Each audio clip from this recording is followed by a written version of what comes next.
We write songs about movies, and this week, we've written songs about Drive. Like, comment, subscribe, and turn that bell icon into a real human being. This is the Royds Review Podcast.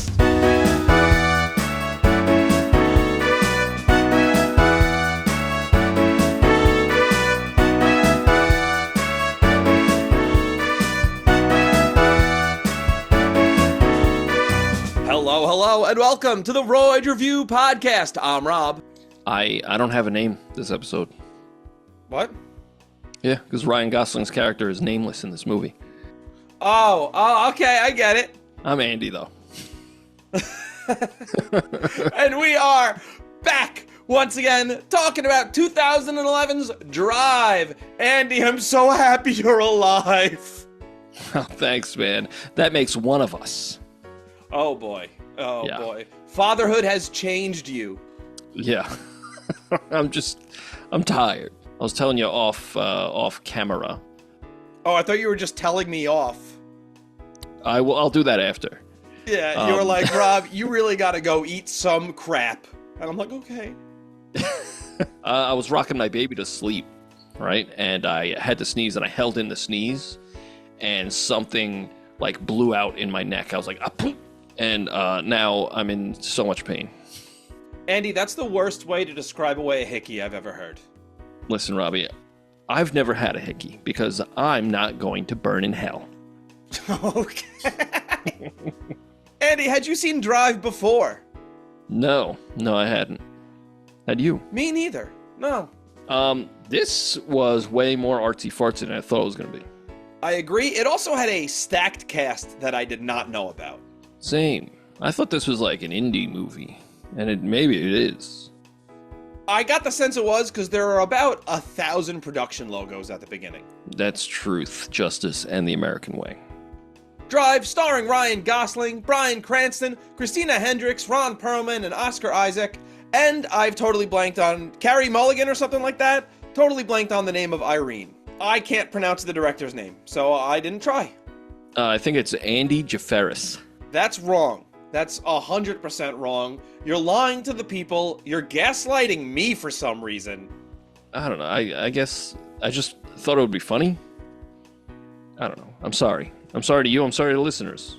This is all just one big joke to you, isn't it, Andy? We do make a lot of jokes. We make That's a lot fair. of jokes. Yeah. Maybe one day one of them will land. Hey. Let me find out. Let me give the director's name a shot. What's this guy's name? Nicholas Winding Refn. The last part. I don't know what a surname is, apparently. A screenplay by Hossein Amini. I liked it a lot. I thought it was great. I thought it was alright. It was good. It wasn't bad. I hated the music. That was awful. Yeah, I shouldn't say it was awful. I just didn't like the music at all. I did not like it. It took me right out of it. Really? Not even like that first needle drop at the beginning? That?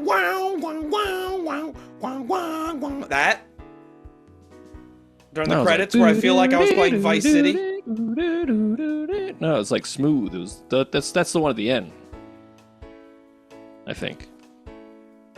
I don't know, this one. I think we were doing the same thing, just differently. But... no, I didn't like any of the music in this. Dang. The opening felt like Grand Theft Auto Vice City. Yeah, and the font. The font is kind of... Oh, yeah. Yeah. Grand Theft Auto Vice City, yeah. I liked it. I liked all of it. I thought all of it was, like, stylistic and It sounded like nails on a chalkboard. A scene would be going on, I'd be like, oh, this is enjoyable. A real human being. Oh, I'm out. Thanks, guys, but I'm out on this one. All right, Robbie's out. The movie opens with Ryan Gosling. He's on his phone. He is a getaway driver, and he tells whoever he's talking to they have 5 minutes either way with him. I got you for 5 minutes. What, did your husband get you that scorpion jacket? I think Ryan Gosling's very good in this movie, but it's kind of annoying the way he talks in, like, 2-word sentences. Okay. Yeah, that's good. I like it. Yeah, at first I was like, especially when it comes to like the love story, I was like, there's no, like he's Ryan Gosling, so he's incredibly handsome, right? If I were her, I would have no idea if he was into me or not. He's just like 1-word answers. I'd be like, okay, man, listen, you, like, what, you in or out? What's going on? Gosling goes to a garage to get a Chevy Impala from Bryan Cranston playing Shannon. He offers him a bunch of eens to stay awake. He's like caffeine, Benzedrine, barely legal teen. What was that last one? That last one. What was that? Barely legal teen. Oh, he said it. Google Okay. it. Google it. Okay. Robbie, I'm on a list now. No, you wouldn't be on a list. That's what the word legal means. I misspelled it. Gosling pulls into a spot and he sets his watch for 5 minutes. I really like this detail of putting the watch on the steering wheel and setting it for 5 minutes. At first, I was stupid as hell, because I'm like, okay, man, maybe turn off the game. You're doing a heist. And then I was like, oh, wait, that's actually really clever how he's like tracking the game, because the guys come out of whatever building they're robbing, and he's tracking the game and the police radio. So he pulls into the Staples Center parking lot as the game's letting out. Brilliant stuff. Cool. Very, very cool. Very tense stuff, too. Like the guy, the first guy gets out, and they're both just like staring at the door. They're like, let's go, man. Let's go. That's good stuff. It's also really cool watching this slow, well thought out getaway. Usually in movies or TV, the getaway driver just gets in and peels out. Right. They just floor it. Yeah, but here we watch Gosling like plan every move. He pulls behind the truck at one moment. Yes. Yeah, turns off the lights. That was good. Yeah. So I like that twist on a getaway where they're not just speeding off. They're thinking before every move. And eventually the cop sees him when they're both at the lights together and he just takes off at the light.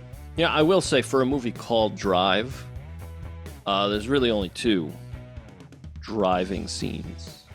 But, you know, maybe Drive has a double meaning, Robbie. Golf. He also goes golfing on the weekends. Very good. There was a line, he said, I won the long drive competition. I remember that. I thought, wow, that's pretty out of place. But now that you mention it, it's very good. It's good writing. That's what it is. We see Gosling pull off a stunt as a stunt driver. I'm not going to call him the driver the whole movie. He's just going to be Ryan Gosling. I think that's fair. The Goose. The Goose works, but he's being referred to by his given name, the Goose.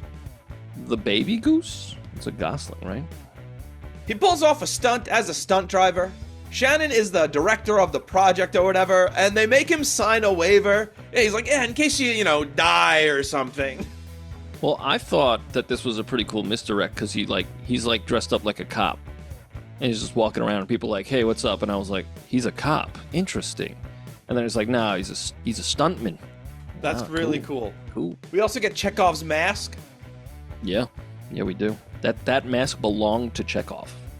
Yeah, that's his. Yep, that's what he looked like. That was his death mask. Yeah. Insane. Crazy. Gosling helps a woman in with her groceries and then offers her child a toothpick to play with. It's weird to be like, hey kid, do you want something that you can poke your eye out with? I mean, the kid's old enough to not just point the object. That kid's young enough to be stupid. I mean, we're all young enough to be stupid, Robbie. Yeah, but I don't know. You don't give a kid a toothpick to play with without supervision. He's there. I guess. He runs off with it. Yeah, I mean, I don't know. All right, next time we hang out, if you ever ask me to watch a kid, I'm going to be like, yo, here's a toothpick. Okay, Go run off, kiddo. There's a difference. My son is 5 months old. That kid's like 10. I have no idea how old this kid is. He's probably like 10. 9, 10. I thought he was like 5. No, Robbie. I don't know. Robbie. They never say. There's a lot of questions about the time in this movie. Like the time frame? Yes. Yeah, like how long of a period of time does this take place? Yeah, I'll get to other ones too. I thought all of his interactions with what's the kid's name? Benicio, right? Yeah. I thought all of the interactions with him were like good and believable. It is, but it's, again, it raises my question of what's the time frame here, because he's like carrying him in while he's asleep already. Well, that comes later, right? I mean, yeah, but it comes pretty quickly. Like, it's like the second time they meet each other that we see, and they don't know each other well. Yeah, and that's a note I have is I like, their relationship. I think it's well done. Like the way they look at each other, it's like it seems real. Like it's good acting, But like, I don't know if I'd take my kid to meet strange men, or like allow this strange man into my house who speaks seldom and is very mysterious. I don't know if I'd just be like, yeah, you could hang out with my kid. Matter of fact, I'm gonna go in the other room. Right. Like, I don't know. Especially because we have this awkward conversation between Gosling and Irene, where we learn Benicio's father, Standard, that's the guy's name, is in prison. We never learn what he went to prison for. We also never learn how long he was in prison. Long enough. Yes, but that brings me to another issue I have with the time frame later on. But again, we'll be there. At first, I was like, where's this going? Because, like, is she like, I'm down? Or is she like, I'm not down, but thanks for your help? It's all very strange and mysterious, but that's kind of the whole vibe of the movie. It's like just everything's very deliberate. I'll say that. Like, this is a tight movie. It's beautiful that it's under 2 hours. Yeah, and it's like there's no fat on it. Like, it's lean. Everything it does has a purpose. Irene asks a ton of questions about his job, and he's like, Driver. Movies. Yeah. It's like, all right. You know what? Thank you for the help with my groceries. Get out of my house. Yeah. But I think it's also he looks like Ryan Gosling. Yeah, he's the goose. So she's like, I'm liking this mysteriousness. Whereas, like, if you or I were doing that, she'd be like, all right. Right. Yeah. Shannon has lunch with Bernie, played by the great Albert Brooks. Shannon wants money for boxcar racing and tells him that they can't lose. Bernie says he'll think about it, and then Ron Perlman, that's Nino, rolls up and asks him how his leg is. So we learned that at some point, Shannon owed Nino money, and we learned that he broke his pelvis. Yikes. That right there is such, like I'm saying, like, lean. It's, rather than them telling you outright, it's, they do tell you outright later, though. They do, and I didn't like that. But right here, they just tell you, like, in a couple sentences, how's the leg? Hey, I paid my debt. Boom. You know what happened. Very cool. Gosling meets Bernie. Instead of the full money, Bernie offers to give Shannon $300,000 for 70%. They agree to it. We're now at the shop. Gosling's neighbor comes into the shop, and Shannon offers Gosling to drive her and her son home. And then he just starts bragging about exploiting him. He's kidding, right? Yeah. He's like, all right. I take it that there's some truth in that story, but he's also kind of like, he's a father figure to the goose. And also, I like that in most of the scenes, Bryan Cranston is doing all of the talking, and Ryan Gosling is doing none of it. He's just like, Bryan Cranston, it has to be noted that he's one of the greatest actors that's ever been, right? Like, I just watched Malcolm in the Middle in its entirety, finally, and it's like, this dude's incredible. How is he doing? The whole show is good. Yeah, it's incredible, but the fact that he's the silliest man in that show, and then, like, Breaking Bad, other things, he's just really good. Power Rangers. This, I thought he was great in this.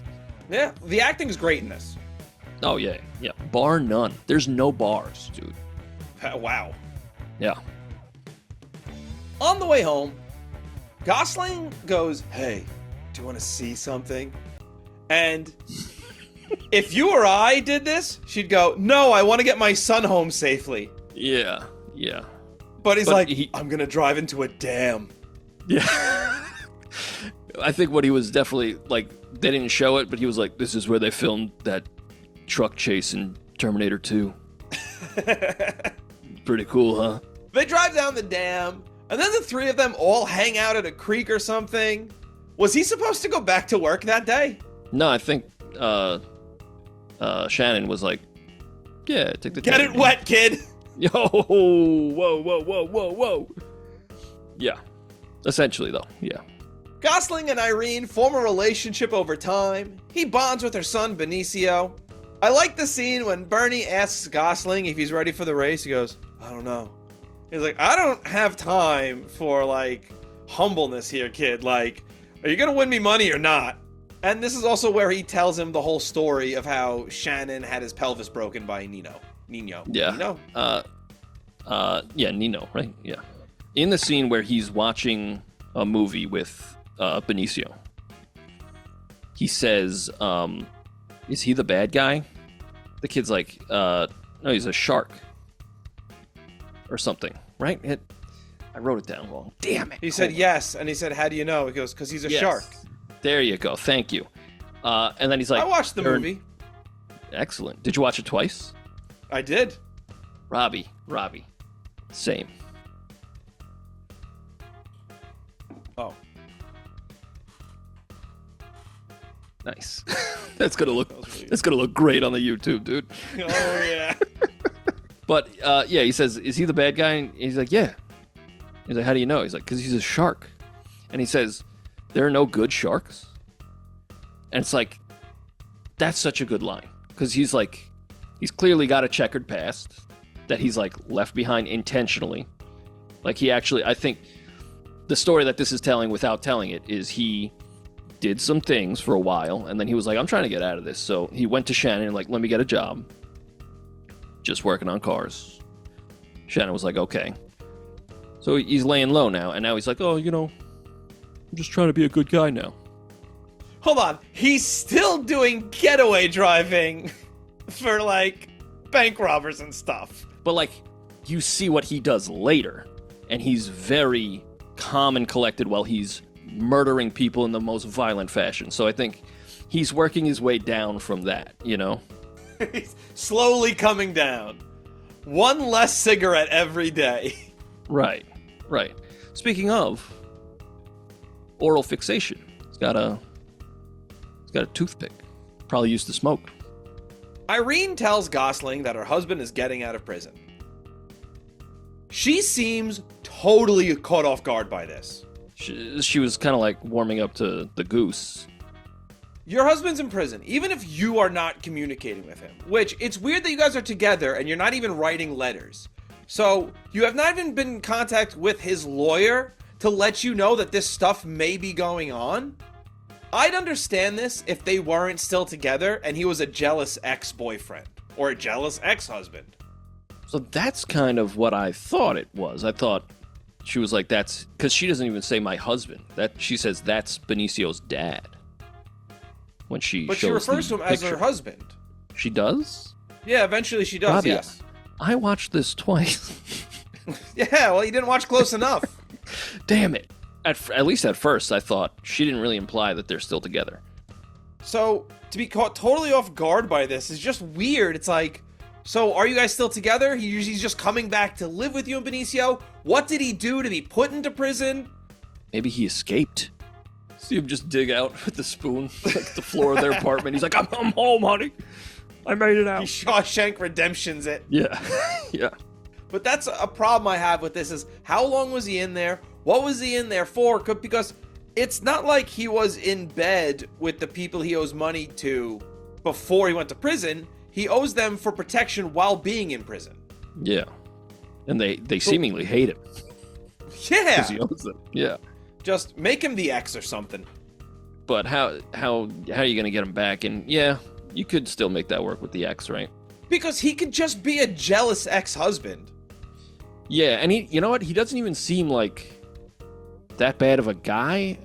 He seems like somebody who just got in over their head doing some bad stuff. Well, that's what I'm hoping, because I'm sitting there going, did he beat her? Right, now they seem to be a happy couple once he's back. But she kept no tabs on him while he was in prison. He was just totally out of sight, out of mind. Maybe she did, but she was just kind of living in the moment. I guess, but again, to be like, oh my god, I can't believe he's coming home in a week. Yeah. You had no idea that was a possibility? She lost track of time, dude.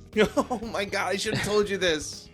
Maybe I'm not passionate enough, but me personally, as soon as I see like, oh, yeah, that's his dad, he's in jail. Like, all right, you guys still together? Yeah, all right, bye. Like, I'm out. I'm not here for any drama, you know? Like, me personally, I'm just like, but he's done crazier things. Like, he's a stuntman, legally, and then illegally, he's murking dudes, so this ain't nothing to him, you know? Then he just feels bad about it when he meets the guy, because Standard approaches him in the hallway during his coming home party, and he's like, hey, this little guy says you've been helping out around here. He's like, yeah. He's like, thanks. And he just walks away. It's like, all right. I guess. I think there was some more, like, words unspoken there. He was like, thanks. You know, like, that's my wife and my son. You know? And then it doesn't really come back.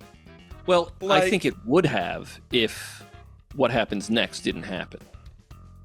You know? And I think... You mean Gosling drives him to his demise? No, before that, when he gets his ass beat. Oh, yes. Well, yeah. I have a note here right after this scene that 40 minutes into this movie and nothing has happened. See, I thought... Remember, what was the movie? Tremors. Previous episode, check it out. Where I said, you know, if we just watch these guys just, like, build a fence or, like, like leave town like they wanted to, I'm here for that movie, too. You know, even if there's no, graboids or whatever they're called, right? I'm here. I felt the same way about this movie. I was like, I kind of want to see how this plays out. Like, no, even if you take out all the crime, I'm not here for a love story.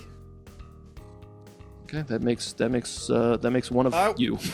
I wasn't tuning into this movie to watch a love story in any way, shape, or form. And I don't think it was a particularly well-written love story. So I wasn't tuning in for that either, but when it was happening, I was like, I am interested. I'm invested. And as it unfolded, like, yeah, is it problematic? Yeah.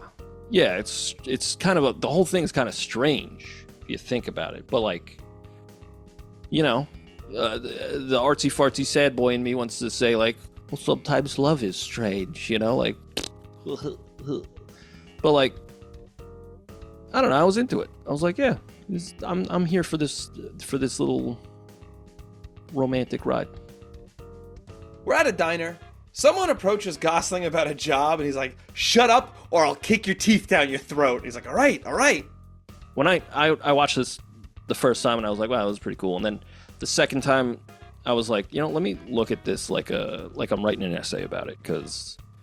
Oh, God, here we go. Yeah, here we go. Freshman college essay! The jacket, right, with the scorpion on it. Whenever, like, the way the director films, and the jacket is, like, front and center, that's where he's the criminal goose, right? And he's, like, mean and ruthless. And whenever the jacket is, like, not in the foreground, he's trying to be a nice guy. So, like, as these things happen, I'll bring it up. But, like, in this scene, the scorpion's front and center. And that guy's like, hey, I got a job for you. And he's like, I don't want any part of that because I'm trying to be a good guy now, okay? Like, and he even says it at the very end. He says, like, you and Benicio are the best thing that's ever happened to me. As, like, they are making him want to become a better person. Even if he can't be his dad or her husband, he still wants good for them. That is a weird thing to say to someone you've known for a few weeks. Well, again, we don't really know the time frame. That's true. I also read that as... It's funny, I read this scene in the diner as... That's not how you hire him. You don't walk up to him face to face and hire him. That's not how that works, brother. You go through like 3 channels and you get Ryan Gosling. Yeah. In the parking lot, Gosling finds Isaac all bloodied, begging Benicio not to tell his mother. He's saying everything will be okay, but the way it sounded at first, I really thought someone was trying to catch their cat, because he's like, come here, boy, come on. Yeah. And it's like, oh, that's cute. Oh my god, he's wrecked. Yeah, I felt bad for little It's Benny. a tiger. Of course you'd feel bad for him. He just watched his father get murked. How can you have any respect for your father after that? I mean, this is where you see that whole, like, hey, you better not fool around with my wife. That kind of goes by the wayside, because he's like, hey, man, thanks for helping me out. You know, and again, this is where, like, at first, my first watch, I was like, why is he helping his rival, essentially? But it's because he didn't give a shit about the dad, or he does. I think he relates to the dad because he's also trying to get out of crime. But he also truly cares for Benicio and Irene. So he's like, all right, let me do this for them so they can have a happy life. I think that's true, because Standard does say the guy's told him he's going to come for Irene and Benicio next. But I also think Bryan Cranston is kind of right when he's like, listen, I've known a lot of guys who f***ed a lot of other dudes' wife, but they didn't help them afterwards. Like, they didn't put their lives at risk for them. And I think that is part of it. He's like, they are together. Dang it, I'm just a helpless romantic. Robbie, I gotta tell you, the second time you said that, pretty sexy. Yeah, I know. Yeah. That's me doing my best The Driver impression. You mean the goose? Yeah. But that's not really a Ryan Gosling impression. That's a Ryan Gosling in, honk. Honk. Yeah. Yeah. Gosling questions Isaac. People want Isaac to rob a pawn shop because he owes protection money, he refuses to do the job, and now people have threatened to come after his family.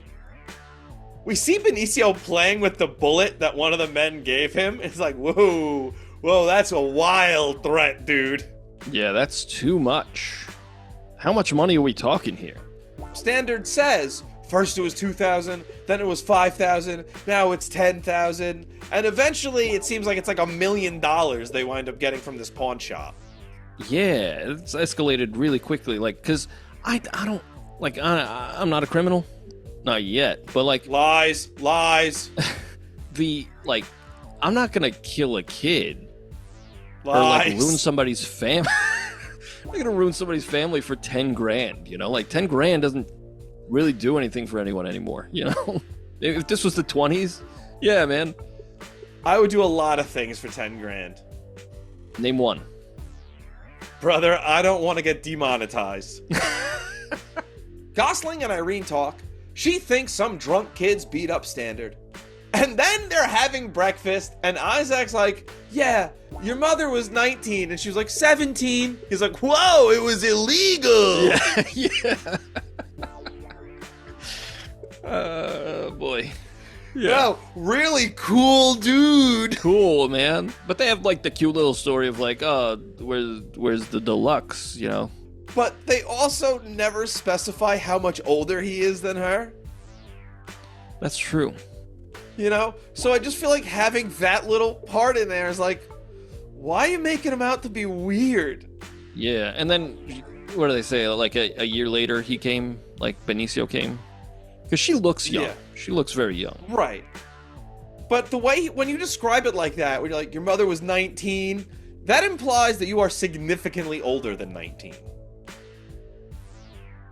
You know, it's not like he was like, yeah, your mom was 19 and I was 20. He just stops at 19 because she goes 17. And it's like, this is a problem. Gosling breaks into a car. He offers to drive for Isaac so he can get his money. The guy they'd be working for wants Isaac to work with Blanche. This is Christina Hendricks. They have a little back and forth. Blanche is pissed at the guy for whatever reason.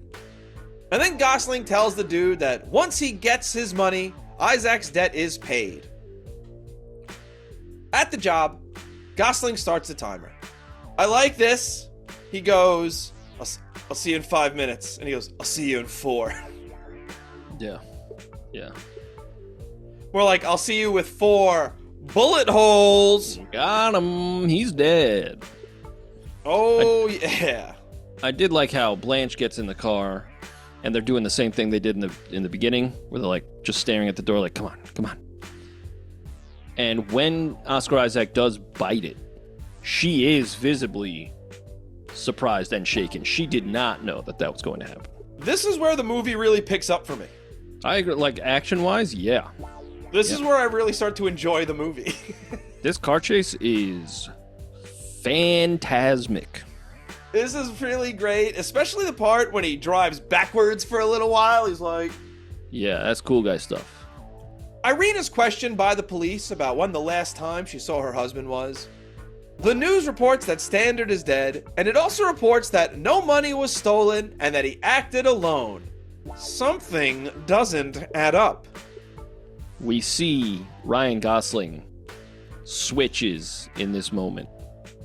He's like, I'm full-blown bad guy now, because you're messing with my happiness. He pulls an Andy. Nope.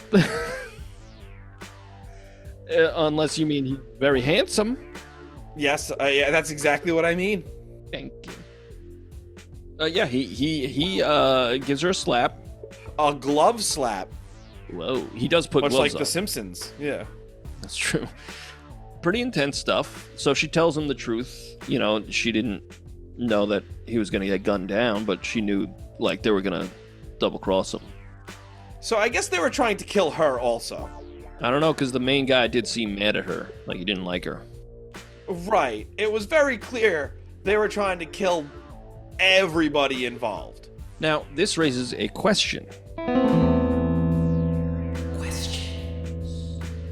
Do Nino and Albert Brooks, do they know that their driver is in on this?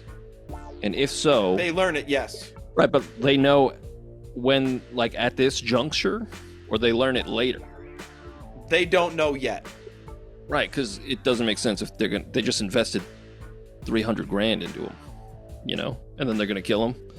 Doesn't make sense, right? Okay, all right. Thank you for clearing that up. Hey, this is the best scene in the movie. Blanche gets her head blown smooth off.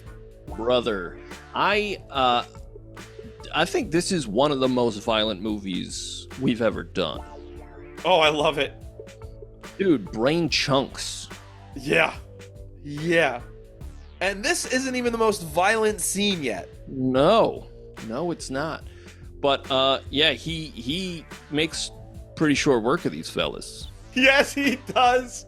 And I love the backing up. His face is covered in blood as he backs into the shadows. Yeah, it's showing like he's succumbed to the darkness. Now he's like, I'm the bad guy again. It's pretty good. It's pretty good. And for the rest of the movie, his scorpion coat is like tattered and covered in blood, like dried blood. It's cool. It's like symbolic, like he's going through it. It's cool. Gosling and Shannon talk, and Shannon offers to hold the money for him. Yeah. He's like, think of all the things we could buy. He's like, no, we're returning it. Gosling goes to a strip club.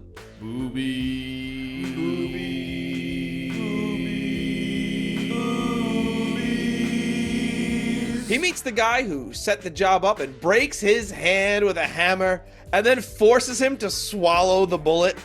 Yeah, just walking in, right on the hand. Oh my goodness gracious. What a way to start that interaction, you know? You are in charge, boss.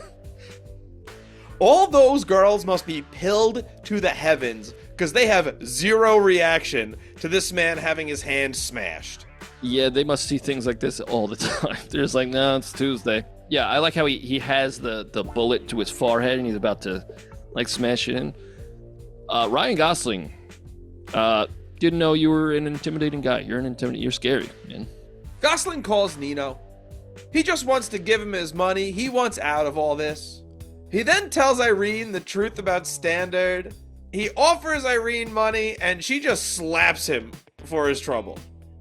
Well, to go back a little bit, when he calls Nino, he's breathing very heavy and like just good like adrenaline, you know?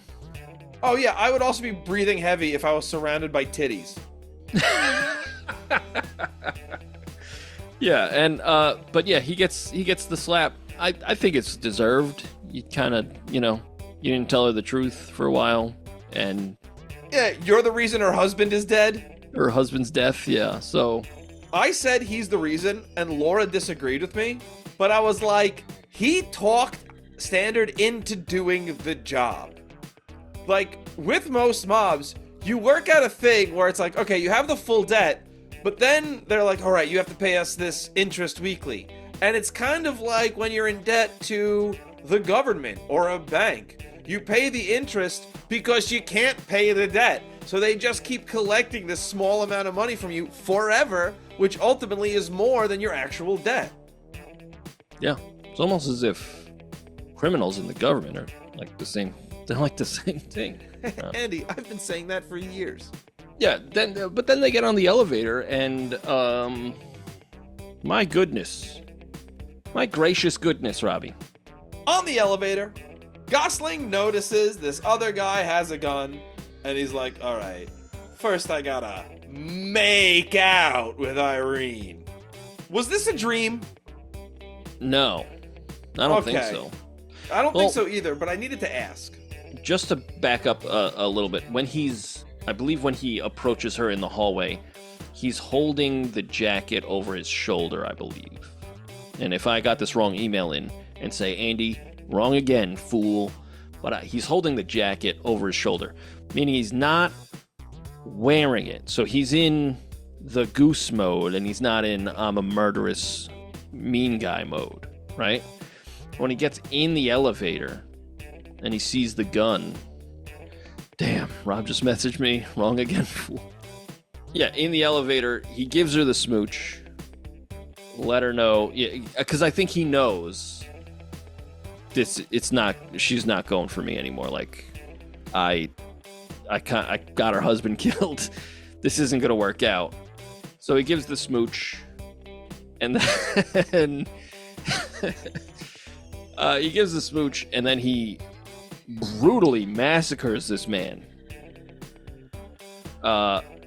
And I didn't expect the guy's head to explode. I was not expecting him to smash this guy's head in like it was a pumpkin. Yeah, brother. Youch. But like, it's really well done because she's like, huh? And the doors just close on her. And it's like, yeah, that's it, man. That's never gonna happen. I just love, he's like, all right, I gotta get this kiss in now before I destroy this guy. Yeah, he wants the best of both worlds. He wants sex and violence. Hell yeah, brother! That's America, brother. He's a red-blooded American man. I thought it was very good because he's similar to the scene where he just slowly backs away into the darkness. Like, he just succumbs to his violence, the violent urge. And like, while he is protecting her in the moment, it is a little excessive. That could be me one day. I'm sorry, anytime you see someone you know do that to somebody, that has to run through your head. A horse, of course. Yeah. Gosling confronts Shannon for telling Nino and Bernie about Irene. Gosling tells Shannon to leave and never come back, and this is the most he speaks to Shannon. Yeah. Which shows that they are, again, they have a bond, like a very strong bond. And he's even like, you everything up. And he does have a point. Why would you mention Irene? And it's because Shannon is trying to reason with these people who are like, it's way easier to just kill everybody. Like, in a way, they're right. They have that kind of power to just get away with killing people. They're just like, fuck it, we'll just kill everybody. And then problem solved. Shannon is such an optimistic character. He genuinely seems to think that, like, hey, if he just does the right thing and talks to everybody, things are going to work out. And they're going to win these races. Little disappointed we didn't get to see the stock car race. But he genuinely thinks that once they have this race, they're going to make all this money. Even Bernie says he's just unlucky. That's all it is. Yeah. Bernie and Nino argue. Nino apparently robbed from the East Coast mob, and that's where all this money is coming from. Nino wants Gosling taken care of, and then Bernie, out of nowhere, kills the guy that Gosling had used the hammer on. Now it's your turn to clean up after me. Hey, you guys are all crazy.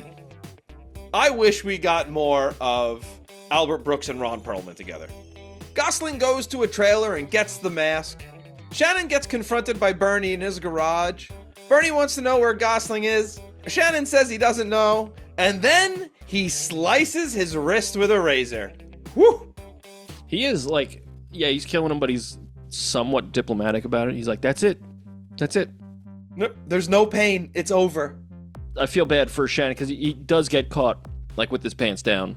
He's got a suitcase and everything. He's like, where are you going? And you can't be like, camping? Like, you can't, like, so now, like, that Ryan Gosling was there, like, you're cooked. Gosling finds Shannon dead in the garage. And then Gosling, wearing the mask, goes to the pizzeria. And I love the shot of him through the pizzeria door in the mask. Yeah, just lurking. Yeah, it's very imposing. You see when he sees Shannon, he is visibly, like, sad, which is important. But, yeah, like, he's losing everything. So he's just like, you know what? Well, I'm going to give in to my violence. I'm gonna kill him. Nino has the worst security of all time. Nobody notices this guy pulled up, got out of his car, walked right up to the front door, went back to his car, sat in his car until the boss left, and then followed right behind the boss for a while. He sends this car flying. Yeah. Then he drowns him in the ocean. That's awesome. Here's a question. Where the hell was Nino going? To the ocean. I'm gonna swim to Japan! Yeah. I'm finally gonna do it, guys. I've been talking about it for a while. He's on the beach and just starts running into the ocean. The only place you're gonna go is hell. Gosling and Bernie meet. Bernie tells him that Irene is safe, but Gosling will live the rest of his life looking over his shoulder because of this situation. And then Bernie stabs Gosling, and this movie was so violent up until this point. Why are we not seeing this little tussle? Because, I don't know.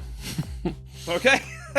The call that he makes to Irene, even though she doesn't answer, I think it's pretty important to his character, because he's like, this is the last, like, sliver of, like, his humanity, essentially, where he's just like, you guys were the best thing that's ever happened to me. Like, that's it. That's all. Like, I want you guys to be safe. Have a good life. And then, he essentially makes the sacrifice of, like, well, I got to kill this guy so they're safe. And Bernie, in the phone call, he says, like, oh, you ever, the story of the scorpion and the frog? And it's like, he's got the scorpion on his back. It's a little on the nose. But, like, the story of the scorpion and the frog, the frog is like, the scorpion says to the frog, hey, help me cross the river. And the frog is like, yeah, but, like, you'll sting me. And the scorpion's like, no, because if I sting you, I'll drown. So just trust me. And the frog's like, that makes sense. You'll die too. Okay. So the scorpion gets on the frog's back. they swim. They're halfway across the river, and the scorpion stabs the frog, stings the frog, and they both die. And it's just like, and what does he say? He says, "I'm sorry, but I couldn't help myself. It's my character," is what the scorpion says. So like him bringing that up, and then how this movie ends is, yeah, you're also going to die. Although I don't think he does at the end. Unless he does, it's kind of hard to tell. Andy, you were thinking of the grasshopper and the ant. Robbie, that's a bug's life. The scorpion and the frog. The scorpion is saving all his nuts for winter, but the frog is eating them right away. The scorpion and the frog are on a race, right? And the frog is taking it slow and steady. Yeah, at the end, they exchange some stabs. He leaves his bloody past literally in the parking lot. Drives away. He knows his gal and his pseudo son are safe. And I would assume he dies. He got stabbed. He's not going to a hospital or anything. Bernie clearly dies in the parking lot with the money right there. Gosling drives off. Like, the song that's playing is just essentially saying, like, yeah, he's exonerated now. Like, he's a hero. Real human being. Right. But, like... Real human beings. Those are some spicy beans, brother. Yeah. But, like, your farts are gonna hurt. They always do, brother. Oh, no. But, I don't know if that's, like, symbolic of him just, like, he's okay now. Like, maybe he's entering the pearly gates. Like, he's exonerated. But, like, I don't know. You don't just walk off a stab with a knife. Also, they make it a point to show all of Bernie's knives at one point. They're all big old knives. This dude stomped the dude's head in. This dude was clearly like a military-level trained assassin. I don't think you have to be military to stomp a dude's head. No, I just wanted to put some sort of adjective there. That sounded like, good. Realistically, you know what I mean? You and I could stomp someone's head. I don't think I could. I don't think I could stomp with enough force to do what that guy did to that guy's head. I don't think I could. I think you could. I think you underestimate yourself. Next time we see each other, I want you to lay down on the floor against the wall and we'll see. Done. I thought it was a very good movie. I had a great, well, I wouldn't say I had a great time, but I was invested and I appreciated it. I thought it was very good and well done. Like, I thought the directing was like really, really good, and the acting and everything. I thought it was good also. I don't think it was great. I thought the acting was great. Well, what would you give it on Letterboxd? You can follow us on Letterboxd at TheRoydsBand. I would give this 3.5 stars. I think this is really good. The music bothers me, and even if that is nitpicking, it is part of the film experience, and I don't like it. The action's great. I love the violence. I don't think the love story is all that good, because I have no idea how long anything happens for. I like the vagueness of the love story.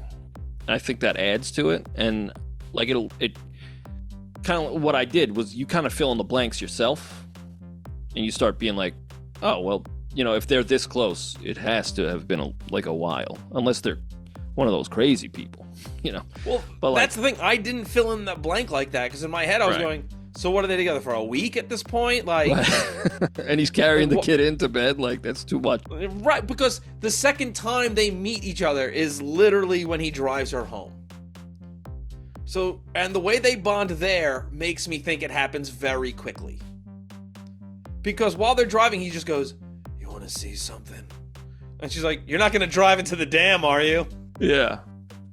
It's a pretty cool dam, huh? And they're both like, I guess. Hey, speaking of dam, can I see your beaver?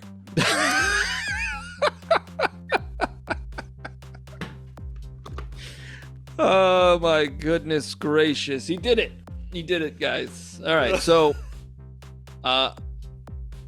yeah, I think I was gonna go like 4 for this because I really liked it. I thought it was very, very good. I'm trying to remember your criticisms. One of them was the love story. I did my spiel on that. What's your next one? I didn't like the music. Oh, the music. Yeah, I thought the music fit because it's kind of like a neo-noir type thing that they're doing.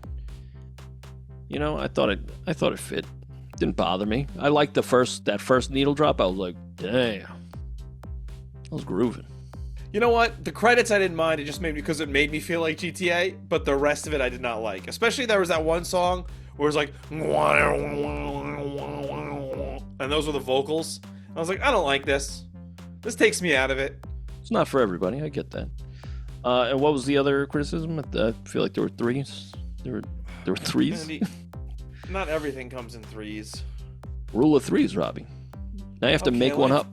All right. Yeah. I honestly, if I think hard enough, I'm sure I can think of another criticism. Okay, Ron Perlman, great actor, hard to look at, ugly guy. Dude, that's rude. I'm not gonna do that. Way too mean. It's just mean for no reason. Yeah. If I'm gonna insult, I don't know why you'd say that. What? Damn. Now you're gas lamping the audience. Okay, this is gonna be a weird one. The whole movie's just a big coinky-dink. And they even call that out at one point because they say there's 2,000 robberies in this city every day. Why did you have to pick this one? And it is like a wrong place, wrong time kind of story. Yeah. That's a lot of stories, though. Yeah, but you wanted another criticism, so I said the whole thing's a big coinky-dink. Okay. I think that's fair. It's fair.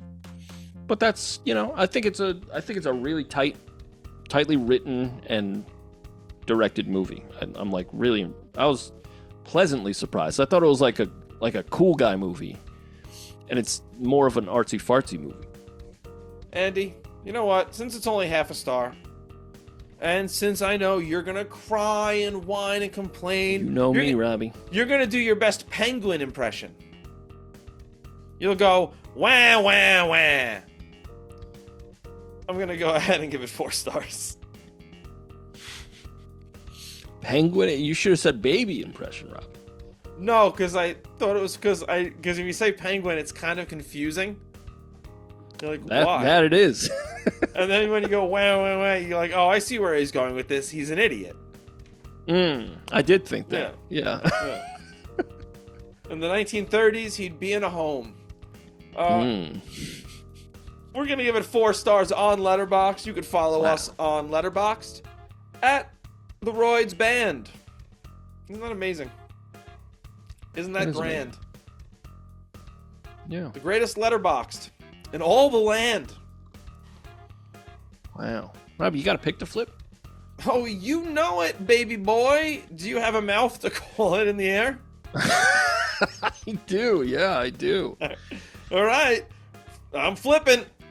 Heads. It is heads. Ooh. All right. I'll go first just because I don't know. I tried to do like a Cynthia song. Cynthia song? Cynthia song, yeah. I knew her in high school. I don't. Is that a real person? No, Andy. No. It's improv, Andy.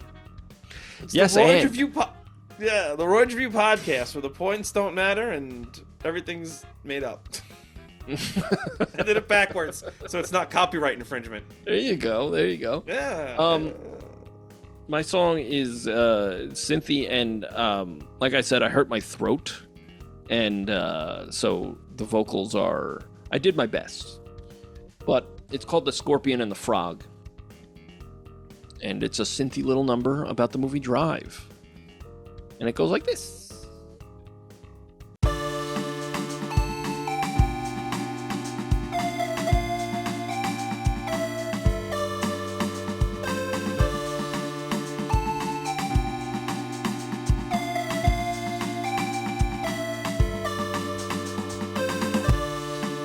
She looks at me, can buckle my knees.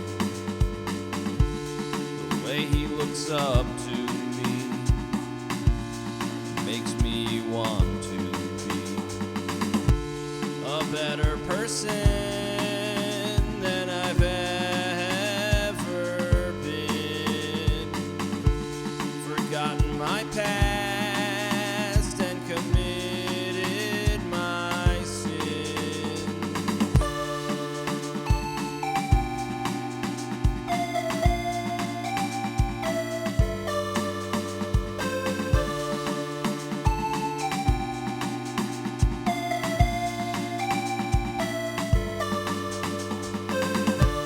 Adrenaline swells, no longer in control.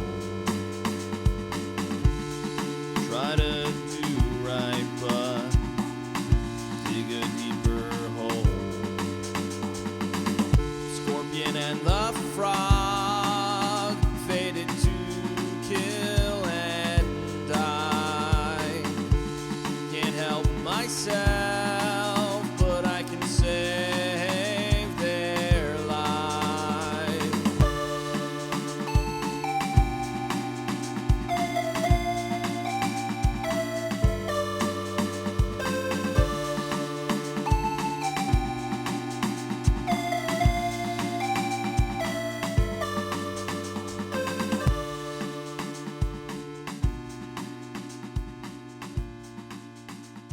So that's my song called Scorpion and the Frog.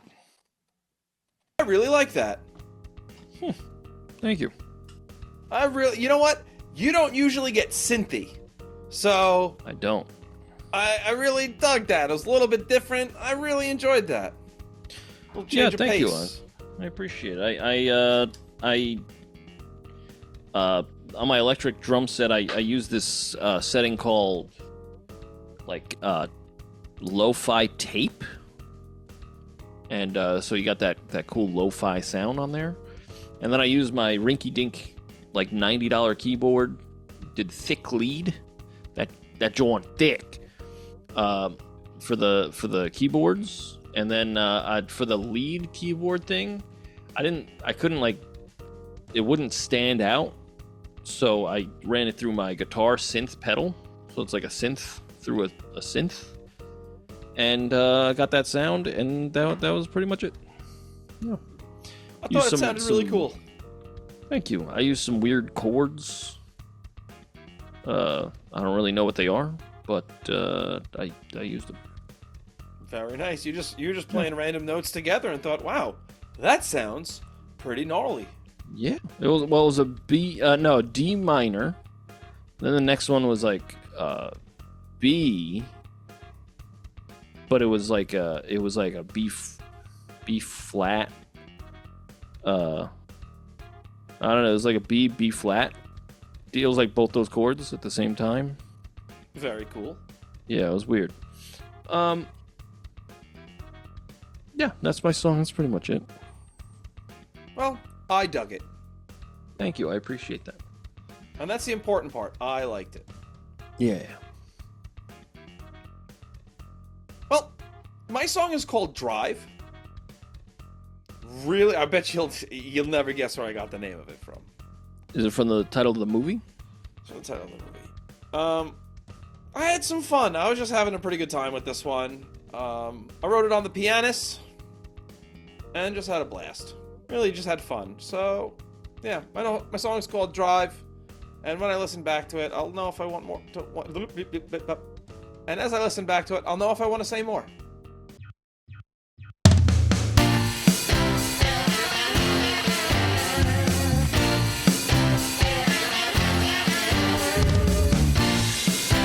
You're alone and you're broke, and your boss is a joke. Your girlfriend's husband just got out of jail. Every plan fails. Your latest job had gone wrong, and now you're on the run. A redhead stranger that's telling lies. It's in her eyes. All that you can do is drive.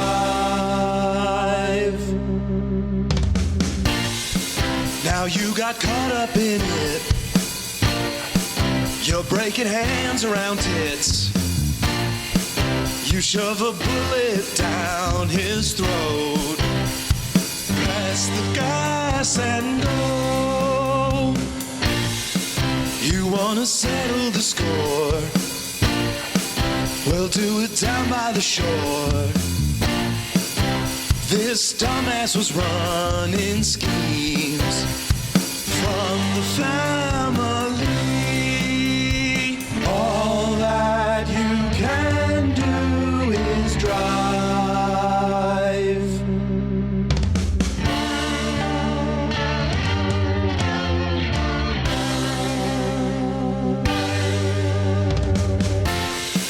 You gotta leave it behind.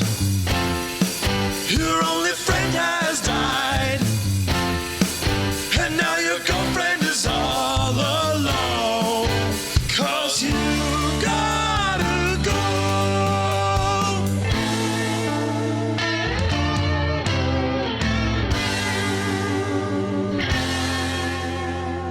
That was my song called Drive.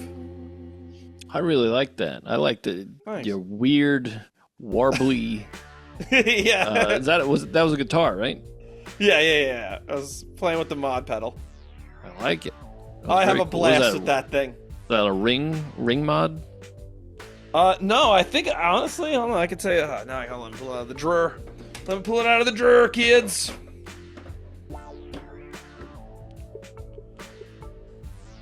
That was an incredibly heavy chorus. Oh, interesting. And so I did and I just did that, like a harmony on the guitars on that make it, like, super duper wobbly and... I like it. Yeah. I put the chorus all the way up twice. That's cool. That's very Yeah. cool. Yeah, I like that whole thing. I liked all of it. The vibe, Thanks. very strange, but I like. That's why I like it. Thanks. Yeah, I it's really about just kind of like how Ryan Gosling's like, all this bad stuff's happening, and really, all I can do is drive, man. Like, I gotta drive. I mean, that's not all he could do. He could also smash your skull in. Yeah, he'll kill you. Yeah, he'll do it. He'll do it. He'll rip the towel rack or towel bar, whatever, and he'll shove it through your chest, and you'll die. That's what he did to that one guy. Which was kind of insane. Very cool. But yeah, that's really all I gotta say. My song's called Drive. I liked it. I liked it a lot. Robbie, let me ask you a question, though. What do we got going on next week? Next week, we're doing Harold and Maude. It is a request from my father. He filled out the form, so I said, yeah, sure, Dad, I'll do it. Cool. Had you ever seen Harold and Maude? Not until I watched it for this podcast. Whoa, I didn't watch yet. Whoa. My dad has been telling me to watch this movie for roughly 30 years. Little inappropriate for a 6-year-old, so I'm exaggerating. Hyperbole. Yes, that was played between New England and Seattle this year. Yeah. I think I'm right. I didn't watch the halftime show because I was over on Truth Social or whatever the shit it's called. Yeah. Don't Yeah. ask where Andy was on January 6th. Oh, I'll tell you. I'll tell you where I was. Please do. I was at the capital Oh. of Okay. Sweden.